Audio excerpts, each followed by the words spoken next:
The first misconception that's worth clearing up is that children were, as they always have been, both loved and cherished by their parents. I've explored this a little bit elsewhere, but it bears repeating. Though there were culturally different ways of showing that love, it was as powerful as it is now. The number of children a couple had didn't reduce the amount of love they had, either. While people tended to have more children than they do now, children weren't considered expendable or replaceable, even if a new baby was given the same name as a deceased child. From a young age, children were expected to help out at home with tasks suited to their age and development. They could care for animals and siblings, fetch and carry, cook, and even help out in the family business. Tiny fingerprints left in medieval stoneware show that children were involved in all aspects of family life, while coroner's reports sometimes give us an idea of what children were permitted to do. As of now, children were susceptible to household accidents, or drowning, falling, or being hurt by animals as they played and explored. Some boys were able to attend local cathedrals or monastic schools to learn reading and writing. Usually, these boys were being groomed to become members of the clergy, either in the lower orders, as priests, or in higher positions. These boys might also have been dedicated to the monastic life by their parents, who would give the monastery a donation to secure their place. Girls were given to convents, in the same way, to spend their lives in cloistered seclusion. This wasn't a way to get rid of children, but rather a spiritual commitment stemming from the very fact that children were the most precious things parents had to offer to God. Despite the love they bore them, both parents and teachers were allowed to beat children in an attempt to correct their behavior, using hands or switches. It was encouraged, with adults citing the same argument that has been used for millennia: spare the rod, spoil the child. Perhaps unsurprisingly, schoolboy rhymes about hating nasty teachers have survived.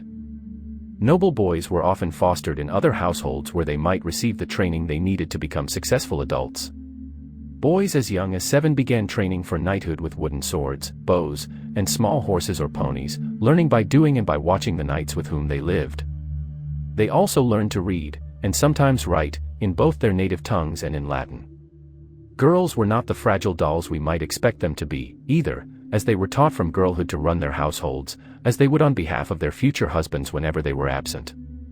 This meant understanding everything from budgeting to delegating, to making clothes by hand, to throwing a feast for hundreds. Noble boys were often fostered in other households where they might receive the training they needed to become successful adults. Boys as young as 7 began training for knighthood with wooden swords, bows, and small horses or ponies, learning by doing and by watching the knights with whom they lived.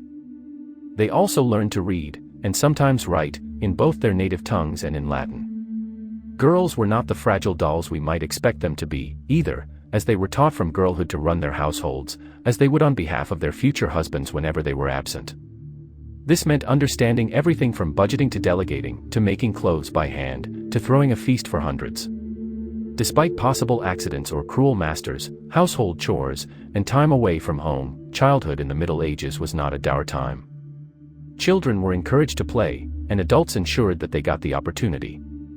Archaeologists have discovered everything from toy knights and horses, to tiny cooking pots and pans.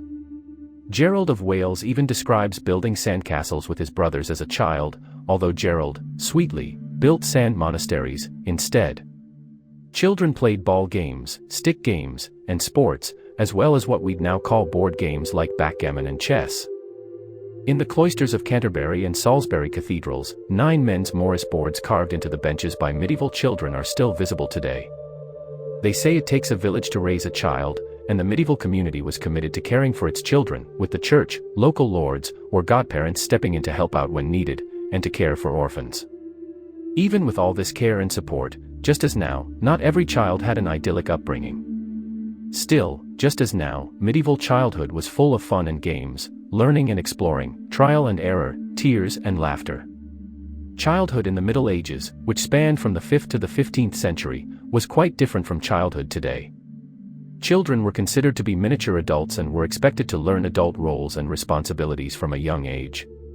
During this time, children were often expected to work and contribute to the household, whether through farming, household chores, or other forms of labor. Education was also limited for many children, especially for those from lower social classes. Only the children of the wealthy and nobility were able to receive a formal education, which often included subjects such as Latin, Greek, theology, and law. Childhood was also a time of high mortality, as many children did not survive to adulthood due to diseases, malnutrition, and other causes. Infant mortality rates were high, and it was not uncommon for children to lose siblings or parents. Overall, childhood in the Middle Ages was a time of hard work and responsibility, with fewer opportunities for leisure and play than children have today. Children were often given tasks and responsibilities that were appropriate for their age and abilities. For example, young children might have been responsible for tending to younger siblings or helping with household chores, while older children might have been given more labor-intensive tasks such as farming or herding animals. Children's clothing was often simple and functional, with boys and girls dressing similarly until they reached puberty. Children's clothing was often made of wool or linen and was often passed down from older siblings or parents. Childhood was a time of significant physical growth and development, and children were expected to help with physical labor from a young age. However, children were also encouraged to participate in physical activities for their enjoyment and development, such as games and sports. Education was limited for many children in the Middle Ages and was often only available to those from the upper classes. Education was often focused on practical skills and knowledge, such as reading, writing, and arithmetic, and was often provided by tutors or at schools run by the church. Childhood in the Middle Ages was a time of high mortality, with many children not surviving adulthood due to diseases, malnutrition, and other causes. Infant mortality rates were particularly high, and it was not uncommon for children to lose siblings or parents at a young age. Overall, childhood in the Middle Ages was a time of hard work and responsibility, with fewer opportunities for leisure and play than children have today. However, children were also valued as an important part of the community and were given responsibilities and tasks that helped to prepare them for adulthood. One of the most frequently mentioned arguments for the non-existence of childhood in the Middle Ages is that representation of children in medieval artwork depicts them in adult clothing. If they wore grown-up clothes, the theory goes, they must have been expected to behave like grown-ups. However, while there certainly isn't a great deal of medieval artwork that depicted children other than the Christ child, the examples that survive do not universally display them in adult garb. Additionally, medieval laws existed to protect the rights of orphans. For example, in medieval London, laws were careful to place an orphan child with someone who could not benefit from his or her death. Also, medieval medicine approached the treatment of children separately from adults. In general, children were recognized as vulnerable and in need of special protection. There is a general perception that, in the Middle Ages, children were not valued by their families or by society as a whole. Perhaps no time in history has sentimentalized infants, toddlers, and waifs as modern culture, but it doesn't necessarily follow that children were undervalued in earlier times.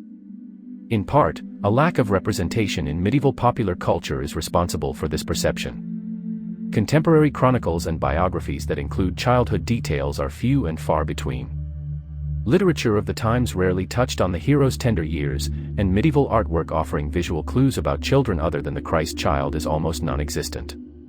This lack of representation in and of itself has led some observers to conclude that children were of limited interest, and therefore of limited importance, to medieval society at large.